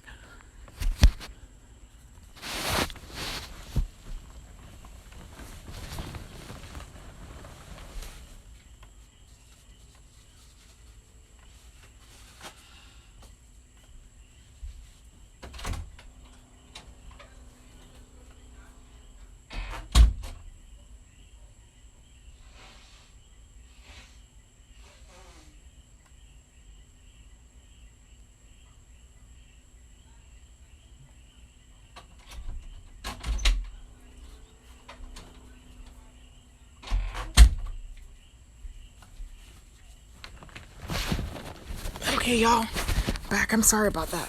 Oh boy, I forgot what I was saying too. Oh my back is hurting me so bad, y'all. It just came from the gym a little while ago. My God, what was I saying? I was telling y'all about, before I went off on the stuffy nose tangent, I was telling y'all about ordering the scooter. Oh my God, my brain went blank. Y'all know I got ADD. I'm sorry. I was telling y'all about ordering the scooter. Then I started talking about the stuffy nose. I can't remember what I think I was just telling y'all the fact that they shut down the bus, you know, the public transportation I'm in, and they opened it back up when I ordered the scooter. Well, opened it up more freely, you know. It wasn't like this thing where it's like sometimes you get a ride, sometimes it's like, you know, hours and hours waiting for a ride. It was just like moving how it's supposed to move. I even had a taxi stop for me. I forgot what I was gonna say though. Ordering the scooter is what I was talking about, but I think there was something else I was talking about. I know I'm gonna listen back and like slap myself that I couldn't remember. Anyway, I just want to hurry up and finish the video, y'all. So 2 weeks ago, I went on to Walmart and I was looking for an electric scooter. I forgot how I came up with that idea. I think I might have seen it in a video or something. I don't really remember what made that come into my head. I know what it was. This older man that I asked to watch my bike. I told you I just bought a regular bike about a month or two ago. At this point, I think it was like 2 months ago. And I ride to very close distances. That I was explaining to y'all what a workout it is, especially like when you're riding up the hills and stuff. And there are a lot of hills here. It's an island, right? So it's an extreme workout, and it's not that I can't handle it. I love working out, obviously. But it was starting to make me lose my gains, right? I've been bulking, actively bulking these last few months. And I'm finally in the 170 club. And I noticed when I started riding my bike too much, just to go to point A and point B, I was kind of using it like transportation. First of all, it was taking a real strain on my body. It's really, really, really tiring riding your bike uphill and stuff. It's a really good workout if you're trying to, do a lot of cardio and lose weight. But what I was finding was it was fatiguing my muscles and it was making me lose weight. I was losing all of that weight that I had worked so hard to put on. Like in the span of a week of me riding every day, I lost like 5 pounds. I went from 172 to I believe it was like 167 or something like that, and I was just like, oh my God, I'm losing my gains like from riding bike. I was like, nah, I got to hold it down. And so I started to just ride my bike once a week. And actually now I've changed my routine to where I only ride it every other week. There's this hill I ride on. I just did it on Tuesday, yesterday. But I do it every other Tuesday. Yeah, and that's to tell you how intense it is. So I wasn't trying to ride my bike to and from the gym. I would have lost a lot of weight. And I would have, I guess you could say, looked like I was on a cut. But I don't have enough. I don't feel like for the aesthetic I'm going for, I don't have enough bulk on me to start cutting like that. And so I didn't want to ride my bike that often. And so I'm like, how am I going to get to the gym? How am I going to get a stable form of transportation where it's not this thing where I have to guess if I'm going to get a ride or not, and I just like have to be on eggshells hoping that just my everyday living and being doesn't create something, and so I'm just like, oh my God, I'm like knitting, trying to figure out how am I going to get a ride to and from the gym. I'm like a hop and a skip away from the gym, y'all, as far as a car goes. But when it comes to walking or riding bike, it's such a far distance, y'all. So I'm just like in my head trying to figure out how I'm gonna do this. My mom, somebody in my close circle's pulling up, y'all. So in my head I was just trying to figure out, how am I gonna get transportation to and from the gym? And somehow I came up with the electric scooter idea. Oh yeah, that's what happened. I'm sorry, I got distracted when the person in my close circle pulled up. So I had rode my bike to the shopping center, the same shopping center I do security at night at. And I went in the store and I didn't want my bike to, not that I feel like anybody would grab it, but it's just like still this thing where I know things happen. Look at what happened with my scooter, right? I know things happen to Targets. And so even though it's not this accusatory thing where I feel like somebody's going to grab it, it's still this fear, like, what if something happens? Because I know that I'm targeted and weird things have been happening to me left and right. So it's just this thing where I spent so much money on that damn bike. I spent more money on that bike than I did on the electric scooter. The electric scooter cost me $229 and that bike cost me $700 and change. So I'm like, I can't afford to lose that kind of money. I'm not even working. I am working a stable enough job, right? But I'm doing security, as I told y'all. I'm used to doing security as my second form of income or supplemental income and teaching during the daytime. That is my main form of income at the moment. And not to talk down on it, it's actually providing pretty well for me. I already explained to y'all that I'm working 6 nights out of the week, and doing that has made me make enough to make almost as much as I was making as a teacher. I'm making how much is it? 53. And as a teacher, my check every 2 weeks was 1,080. Was 1,082. You hear me? Okay. Give me a minute, y'all. Now, I'm not giving you a minute because I'll come out here and sit.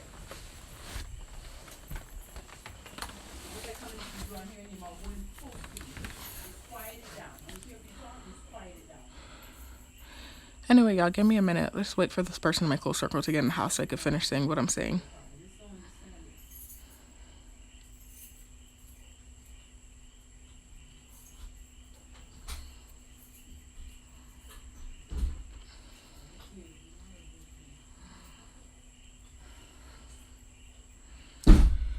So anyways, I forgot what I was saying about that. I'm sorry guys. I'm sorry about the distraction.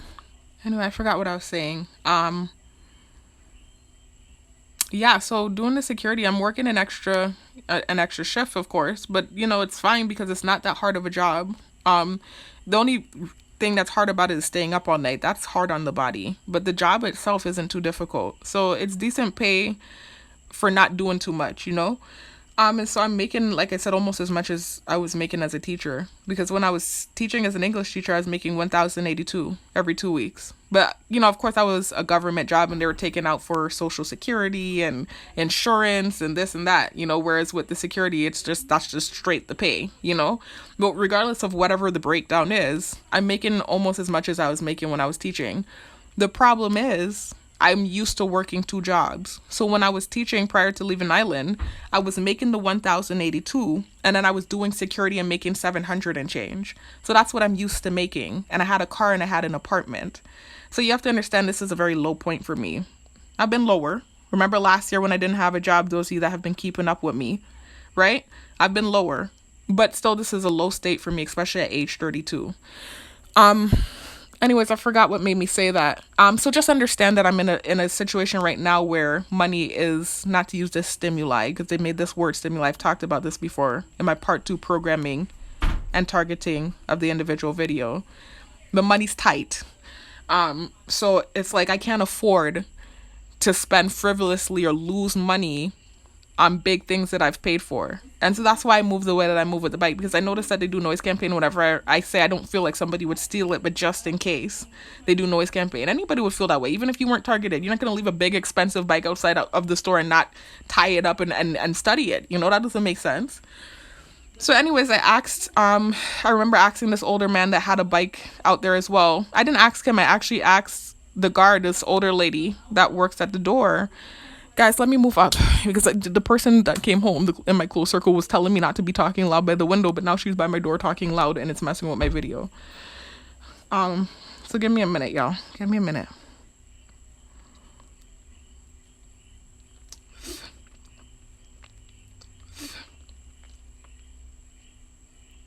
Anyways, y'all. Sorry about that.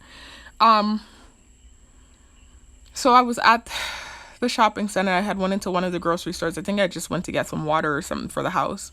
And I was asking the guard that works at the door in that shopping center if I could park my bike inside the store in front of her booth and she watch it for me.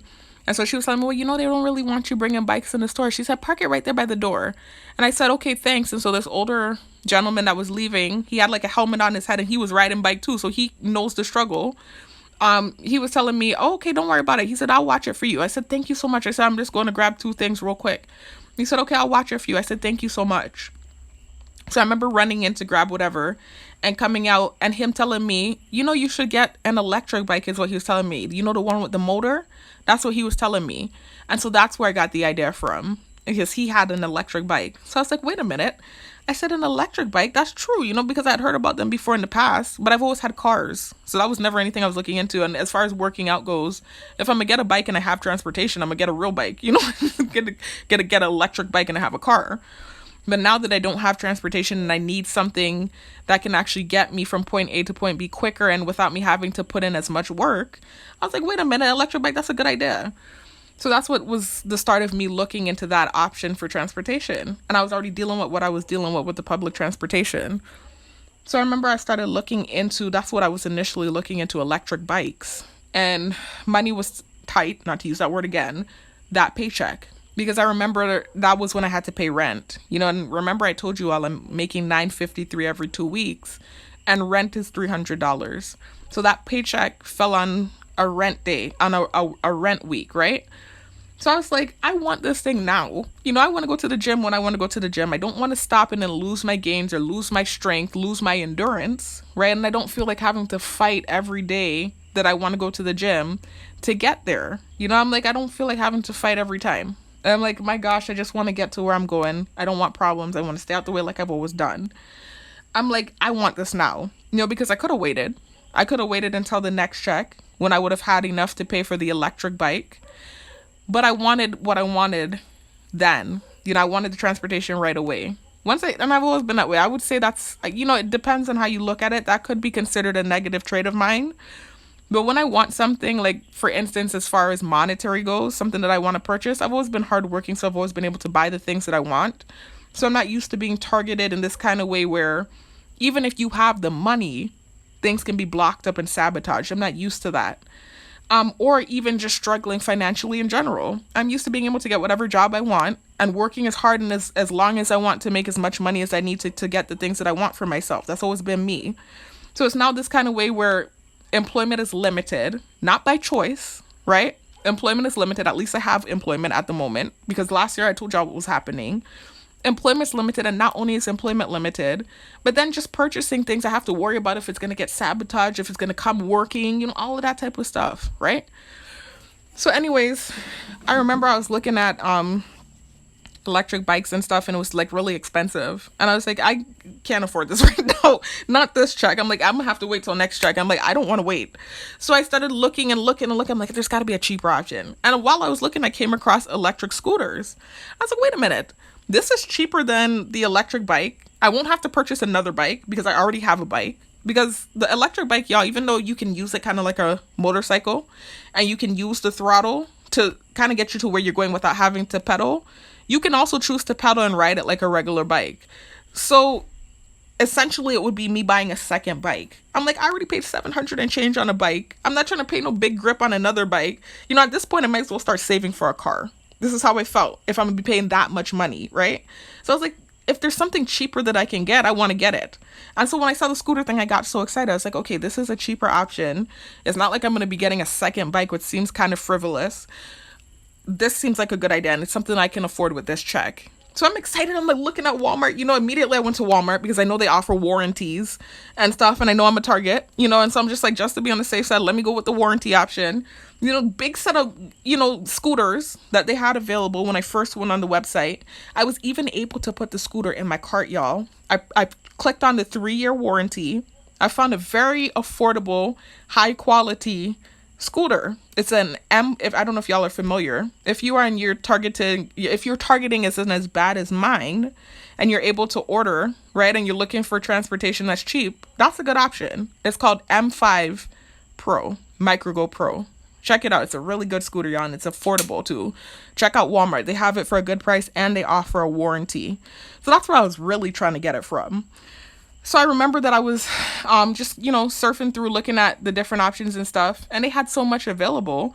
I was able to, like I said, check it off, put it in my cart, and go as far as to the checkout page. All of a sudden, the screen reloads in this kind of weird, glitchy way, and then it says, "We're sorry, the scooters are no longer available." So I'm like, what? So I noticed every scooter that I'm typing in, electric scooter in Walmart, it's saying out of stock, out of stock, out of stock, all of a sudden. All of them are out of stock. And it's this weird glitchy thing they start to do with the technology when they don't want you to get something.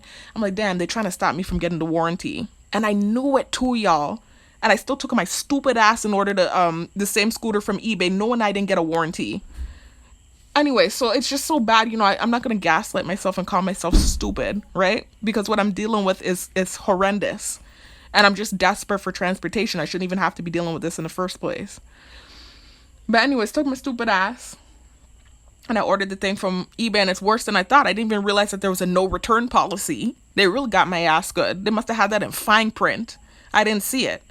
Right? So I saw on eBay the same scooter for around the same price. It was a little more expensive, and there was no warranty.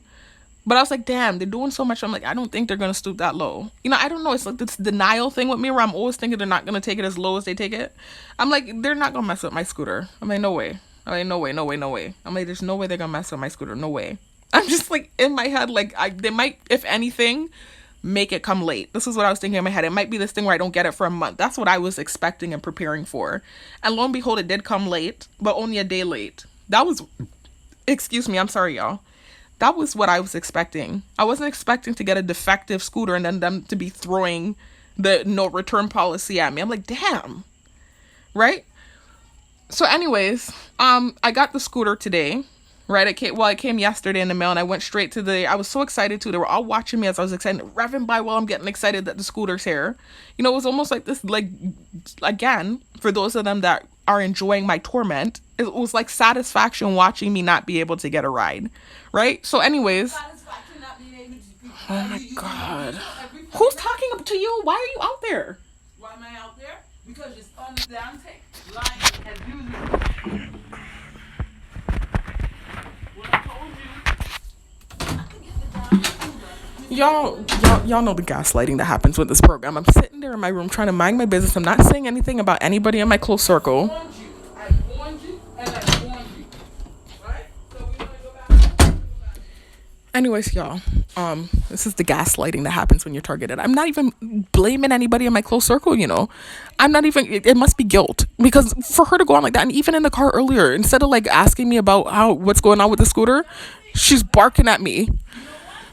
Anyway, y'all, it's guilt. It's guilt. It's guilt, y'all. It's guilt, y'all. It's guilt, y'all.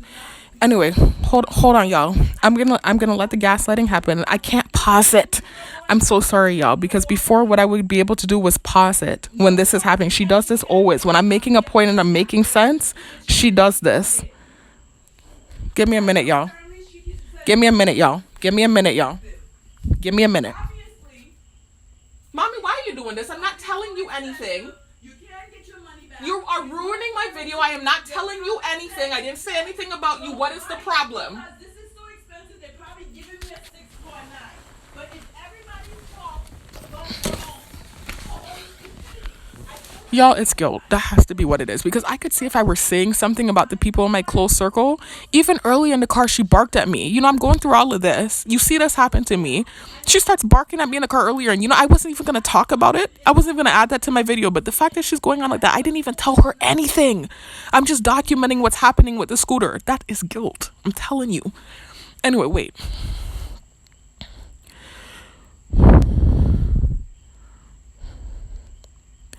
Anyway, y'all, so let me finish documenting what happened with the scooter, because I don't know why that verbal whatever happened. I didn't say anything about anybody in my close circle. I didn't bring anybody in it. I'm literally just talking about what happened with the scooter.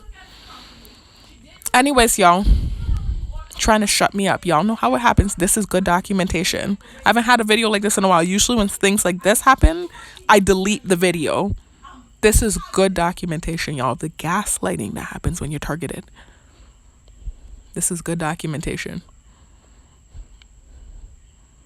So anyways, y'all, let me finish saying what I was saying. So nonetheless, I didn't see the no return policy thing, right? So I get the scooter today and I'm super excited. I'm cutting it open thinking, like, yeah, I have, you know, just carefree, man. No malice, nothing, despite everything that happened. Just excited about the scooter. I'm like, yeah, I get the scooter. I get to, you know, I get to ride. I'm going to have for sure transportation. I don't even have to get up super early anymore to get to the gym. I can get up when I want. You know, I get enough rest and then ride there. I'm not going to have to do this trek to the shopping center and then pray the bus shows up and all this other stuff, man. I'm like, yay, I have transportation. I open the scooter, right? I take the scooter out. I put it together. I noticed that it's not turning on once I put everything together and I hook up everything. So, okay, well, maybe it just needs to charge. You know, I didn't immediately think something negative, but my hecklers did go up because I know I'm targeted. And already I noticed it was kind of strange that the box was wrapped in like so much saran wrap. It almost looked like they might have, you know, opened the box and interfered with it because there was so much saran wrap wrapped around the box. Another thing that happened too, this morning when I went to the post office to pick it up, I noticed that when I opened the mailbox to get the slip, an insect drone, the mosquito, was on top of the mailbox and flew off it as soon as I opened the mailbox, right? That was the first thing that happened. So I get the slip, I go to stand in the line. I see a fireman. You know how they use emergency vehicles and emergency essential workers with this program? I see a fireman coming into the post office to stand in the line behind me. I ignored it. I wasn't going to make a big deal about it. Despite the mosquito, despite the fireman, I wasn't going to say nothing. I was in such a good mood. I just stood there. I was exhausted too, straight from work, right? I just stood there. He starts playing with his keys behind me, the fireman. He starts playing with his keys, right? Then a girl in a central uniform. I don't know if they sent her in there, if it was a coincidence, but I already told you they like to do that. They like to send little girls around me. Very weird, creepy, perverse stuff, right? I don't know if that was that moment there, so I don't want to bear false witness, but it's what happened after that's making me think that they sent her in there. Could be just a coincidence, maybe just early morning she tried to check the post office. I don't really know, But it was the additional things that happened. The mosquito coming off of the post box, the fireman jingling keys. Check out my last video, y'all. You'll understand what spite is, right? Spiteful retribution. Check out my last video and listen to my story. Listen to what caused my targeting, right? Listen to my story. And you'll understand what spiteful retribution is. And what they're creating and why they're creating all of these false narratives to malign me. Because that little girl thing is one of many. There's so many things that they're freaking painting false narratives about. It's all spite. Again, spiteful retribution for what they view as bearing false witness. Even though I didn't have malicious intent, like they do, when I said the things that I said, and I apologized. More than apologize. This is what got me going this morning. This is what got me in a gear this morning, right?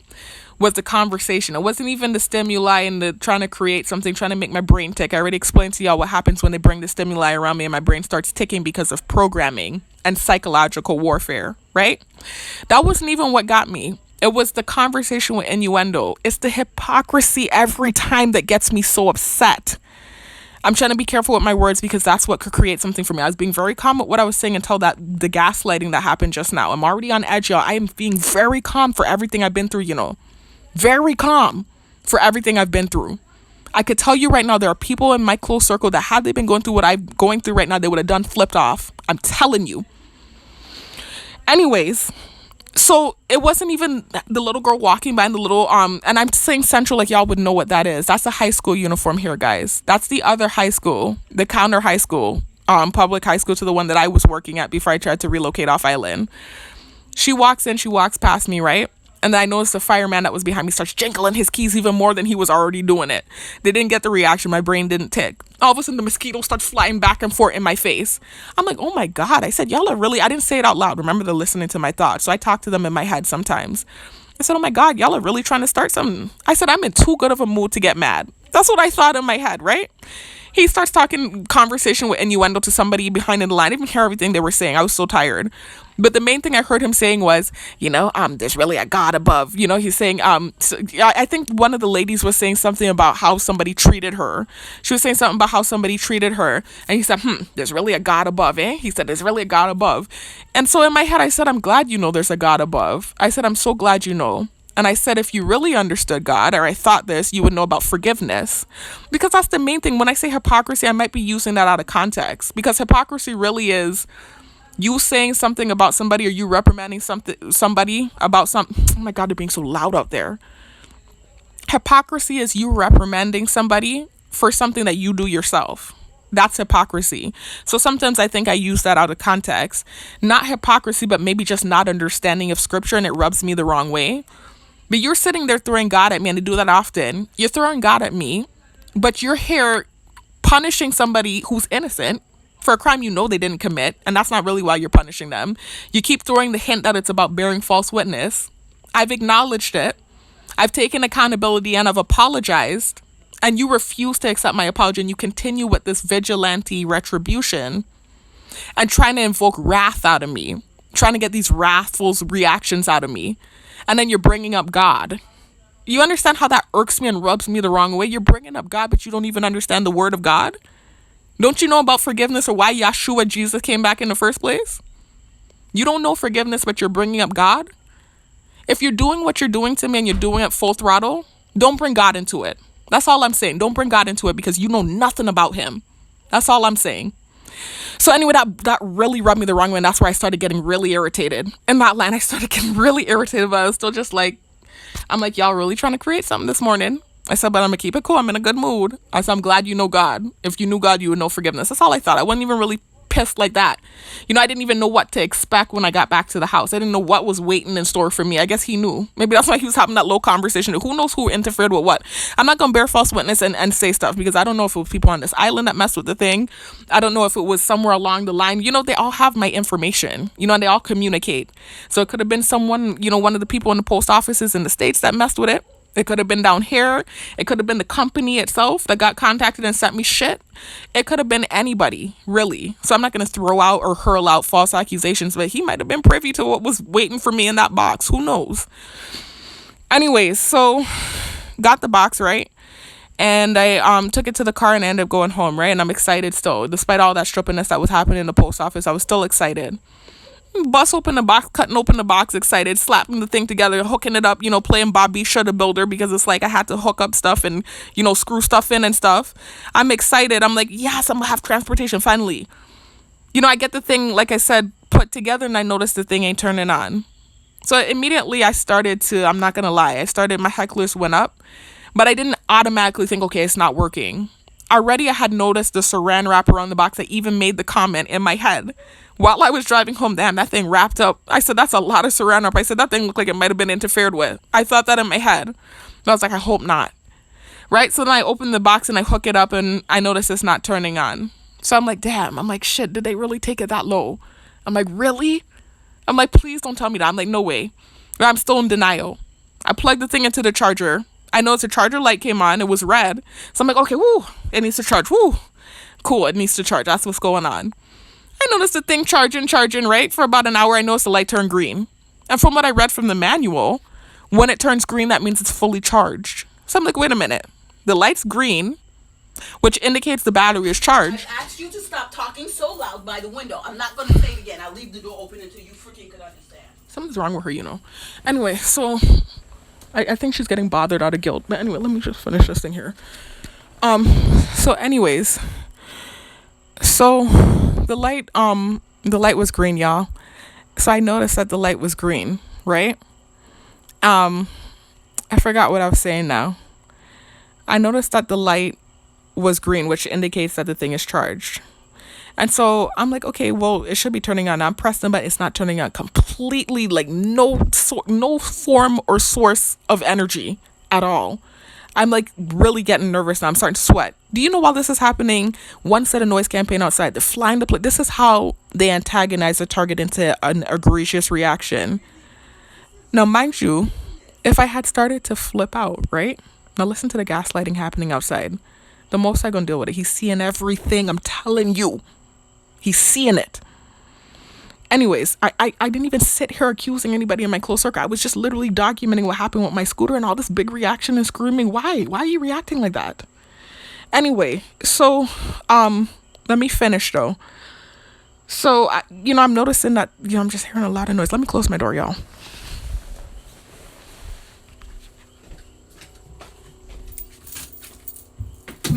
If we're gonna do this, we're gonna do this.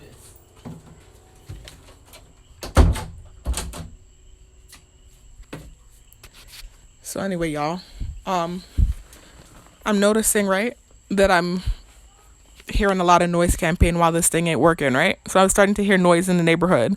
I'm hearing the plane flying by. Hold on a minute, y'all. Mommy, what is going on? What's going on? Yeah, you tell me. I'm documenting what happened with my scooter. What is going on? What are you trying? What is happening? I'm not saying nothing about you. I'm not being disrespectful. What is the problem? By the window. I did, and you were still making noise. No, you're still by the window. Look at where you are. By the window is not coming right here or going somewhere else.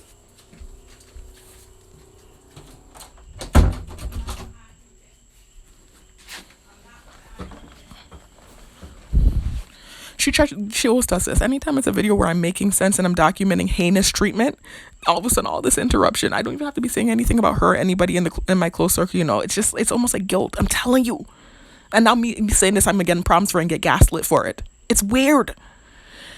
Anyways, y'all, I'm so sorry for the interruptions. I know y'all haven't heard a video, those of you that have been subscribed like this in a long time, because typically these type of videos, I can cut it off with my recorder app from my Android. I started getting smart and I started pausing it when these things would happen so it wouldn't ruin my video. But I have this stupid app. I'm gonna see if I can find a better app where I can't pause it. So anything that happens, you just hearing it. And so that's like ruining my video in a way, but I'm just using it as documentation. It's fine. Anyway, so let me finish saying what I was saying though, y'all. Anyway, so I forgot what I was saying. So I noticed that while this is happening, where the light actually turned green and the thing is still not turning on, the plane is flying by, they're doing ref campaign outside, they're revving by, so I started to get pissed, y'all. I usually have a really good hold on my temper. I'm telling you, this is why they do so much to me, because I'm such a freaking laid back person. This is how it used to be before I was targeted. I told y'all about this in prior videos. The relationship I have with my sisters and the fact that they're both kind of like hot tamale hotheads, my two sisters, and I'm like the polar opposite of them. I'm very laid back and calm and even keel, and it takes the most to get me mad. And so anytime we would get in fights, it didn't matter if it was my younger sister or my older sister. I say what I say. I feel like I'm right and I can ignore you. They're feeling like they want to get a reaction out of me. Like they're saying they're getting worked up and I'm not really paying attention. I don't care anymore. I said what I said and I don't really care what you're saying anymore. They get so mad that they hitting me. And that's always how it's been. And I'm feeling like that's almost reminiscent of that in this targeting, where all these people, the ones that have a problem with me, are doing all these different things and seeing they're not getting a reaction like the typical target. And so more is being done and more is being done because I'm not reacting, even though I'm only human and I'm experiencing and feeling just the same way any other target that's reactive does. I just have a good hold on my emotions. So today, boy, when that happened and they were doing the noise campaigns, and I know I've been being mannerful, I know I've already apologized for the things I said, right? Out of reaction to what was happening to me over a text message, y'all listen to my last video or listen to my full story. Either way, you'll hear what happened, right? What created this craziness for 4 years. Anyways, typically I cannot react, right? I can stay calm and even keel and just kind of not give the reaction and kind of let it go over my head, especially now that I've learned this thing, especially after what happened to me in Florida. And I realized that that's what the thing is designed to do. Get you to act like a monster and then gaslight you into thinking you're a monster. I was like, let me not react, right? This is how I felt. I'm like, let me just let it get a chance to charge and see if it works. I know it's the thing, like it's charging and charging, it's not working. And the more it's happening, the more they're flying by and roughing by trying to get that anger out of me. And it started to happen. Not flipping out, not punching anything, not breaking anything, but my thoughts. I started to think some really nasty thoughts, even about the plane. I think I said fall out the sky and burn. I think that's what I thought. I've never thought that. I've been targeted for 4 years. That plane been flying by and harassing the shit out of me, flying by about things about death and, insinuating heinous things towards me. And I've never reciprocated those thoughts. And that moment, I was so angry. I said, that shit need to fall out the sky and burn is how I felt. I was so angry. And I started to just think those type of thoughts. I was like, these people are evil. And when I say these people, again, not a generalization, not talking about everyone, because I know everybody's watching. I'm talking about the people that constantly antagonize and bully and try to get an evil reaction, a wrathful reaction, and they get satisfaction out of my anger. That's who I'm talking about. That's who I was talking about in that moment where I said, damn, they are evil. I was like, damn, they're evil. That's how I felt in that moment. I was so angry. Anyway, so I started to get it together though. My thoughts were angry, but I was like, I'm gonna get it together because I'm not a reactive person. And also too, I realized that's how the program is designed. It's designed to get these wrathful reactions. It's designed to make you act like a lunatic and then gaslight you about it. Or make you and you cry like a baby and they're just sitting back laughing at you crying. If you're weak. And I'm not trying to sound condescending and say if you're weak, because this is very invasive and very extreme for any one human to deal with. But the more you learn to control your emotions in this thing, because that's what it's all about, y'all. It's psychological warfare. It's all about emotion. The more you learn to control that thing, the more you come out on top with this program. There's so many people involved. There's really but so much you really can do, but try to stay afloat and mainly control your emotions. And that's what I was doing. I'm like, I'm not going to let my day get ruined. I had some negative thoughts. I'm like, I'm not going to let this stop me from working. And I have the car today, right? I'm like, I'm going to go and do my workout. I'm going to lift and hit my PRs. And then I'm going to come home and figure out this situation. And so that's what I did. I went to the gym. I had a good workout. Hit my PRs, right? I deadlift 200 pounds again. And I squatted 200 pounds. And then I came home and I finished communicating with the seller. They started telling me, let me show y'all, because I was supposed to show y'all shadow networking. I wanted to show you what started happening with the scooter thing, because I'm pretty sure it's going to happen now too, so you can see it start saying out of stock. Let me see if I can show y'all.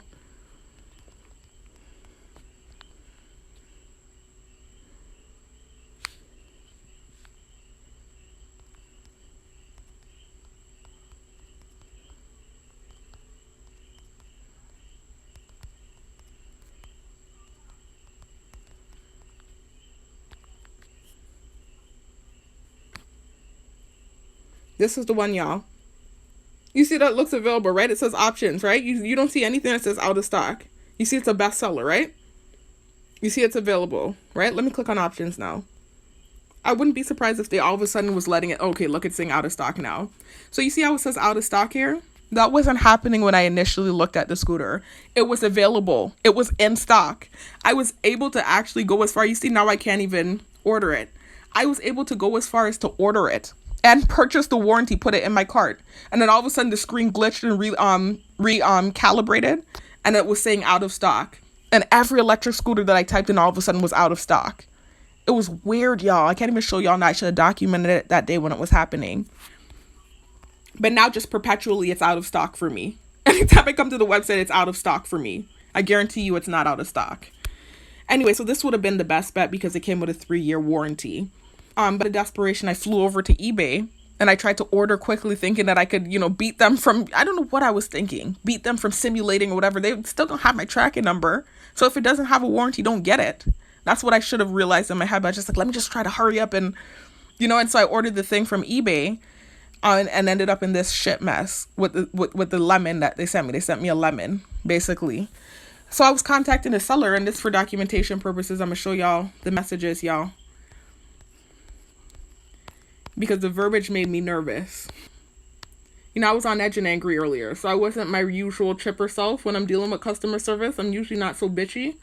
I was kind of bitchy here with the customer service because I already know what's up, right? So anyway, hold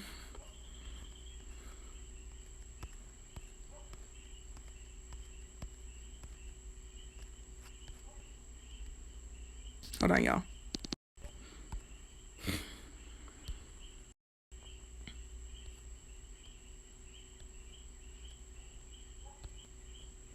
See, they have to say that, right? Because back and forth, we were speaking, right, about the situation, about the scooter.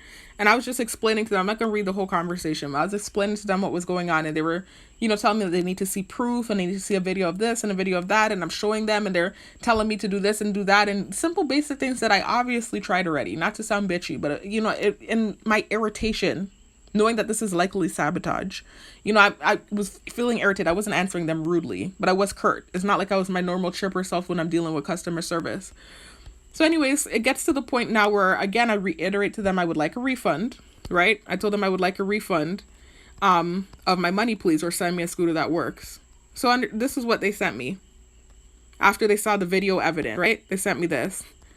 We are a small business, so we understand financial hardship, because I had been explaining to them that I was going through financial hardship and I couldn't afford this loss, right? So they said, we are a small business, so we understand financial hardship, as this will be a hard blow to the business. We only had that one scooter for sale. As for the return, we have stated on the listing that the seller does not accept returns. Mind you, I didn't see that, so they must have had that in fine print. Anyway, but since there seems to be an issue, we'll, and I guess they mean we'll, require you to send us the item back so that we can have a tech inspect it for lost/missing parts, any potential new damages not previously documented in the original listing description, swapped out parts or batteries, abuse/misuse, broken power/USB ports, parts tampered with outside of the normal assembly process, e.g., bottom cover removed to access electrical panel, and to compare with our pictures and videos. Thank you again for bringing this to our attention. We will strive to resolve the issue in accordance with eBay's buyer/seller return policies. Now, mind you, knowing that I'm targeted, and knowing what happens with targets, I immediately became alarmed when I saw this verbiage, because it seems like they're already setting up the stage to create like I did something to create what happened there so that they don't have to return, right? So immediately my hecklers went up and I sent this. I need to blow my nose again, y'all. I'm sorry. I'm not going to go and blow it, so please excuse the stuffy nose.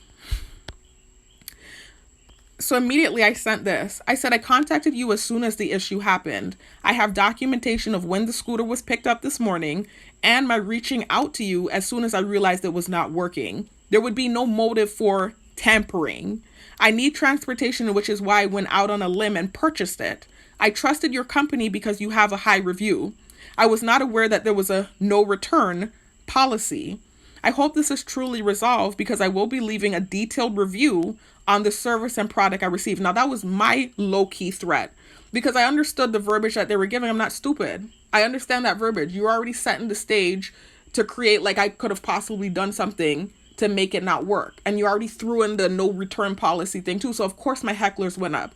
So I start letting you know I have the documentation of when I picked this thing up, and immediately it wasn't working. And I contacted you immediately too.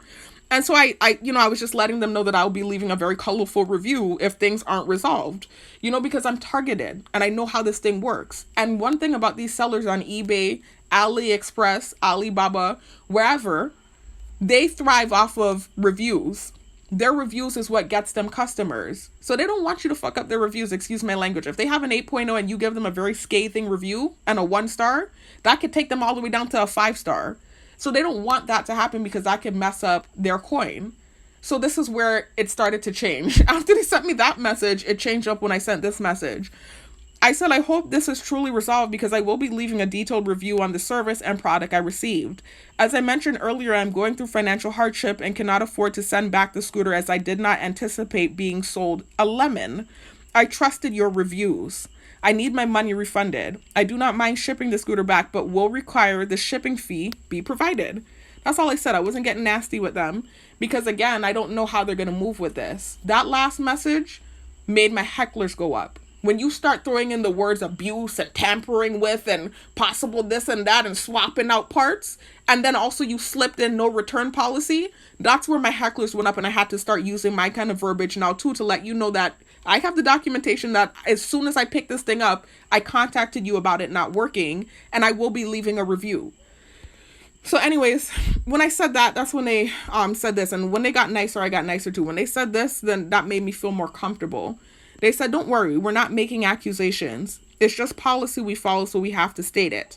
Also, it helps the buyer and seller. We are still required to do our part. We will need you to package the scooter back up and to make sure it's protected very well in the packaging so that it does not get damaged in shipment or fall out / loose in shipment. We also would like to get a shipping quote once the scooter is packaged back up so that we can calculate the return. Thank you. So when they said that was when I was like, okay, like maybe they're not going to try anything shiesty is how I felt. I'm going to feel it out. But I just responded to them, okay, no problem, thank you. When they answered me like that, and I realized, okay, they might not be trying to scam me. That was when I answered them like that. That was it, y'all. I just had to document what happened with the scooter because it was crazy. It's life of a target. So I had to document what happened. I was so excited about this scooter. And so then I started calling around on Island. I'm like, okay, my best bet if I am going to get anything that expensive is probably to get it here on Island. I just know that things are kind of more expensive. This is an island. It's kind of like Hawaii. It's not like Hawaii. It's nowhere near as expensive. But that's typically how it is in like paradise tropical type places. Things are just typically more expensive. And so I just knew if I tried to purchase anything like that down here, my best bet would probably be to just put a down payment on a car because it's probably going to be an arm and a leg. And I was right. I called around and I found somebody that sells scooters down here. Well, they don't sell scooters. They sell e-bikes, and he was telling me that it's $1,600. And I think he was telling me if he put some sort of deal on it or something. I don't recall exactly what he said, but he's saying it could drop down to $1,200. For me, that's a grip. With me only working one job, doing security, that's a grip. So for me, that's looking like 2 checks right there. And I remember I paid rent out of one of my checks. So that's looking like 2 whole checks right there is what that's looking like. And for me, I'm like, if I'm going to spend that much money, I might as well put a down payment on a car at this point. And so I actually contacted my old dealership. Before I left Island, remember I told you I had 2 cars that I paid off and both of them crashed due to the targeting. But anyways, I contacted him because him and I had a good repertoire and he usually has good cars. I trust his cars. The business was good with him. I contacted him and he was telling me, and I remember this being the case anyway, so I didn't feel no way about it. I remember when I was working my 2 jobs and I had the 2 cars that I purchased from him before, he would always tell me that the minimum down payment he would take would be $4,000 to $5,000 because he doesn't really do car payments like that, but he will do you a favor if you can put down enough of a down payment. So he told me that right now he has, limited cars. He said he has a Mercedes and a few other things. And he told me that it would be a $5,000 down payment, but if I call in a couple weeks, he might have something for $4,000 down payment, which is how much I paid him in the past, my down payment in the past for cars from him.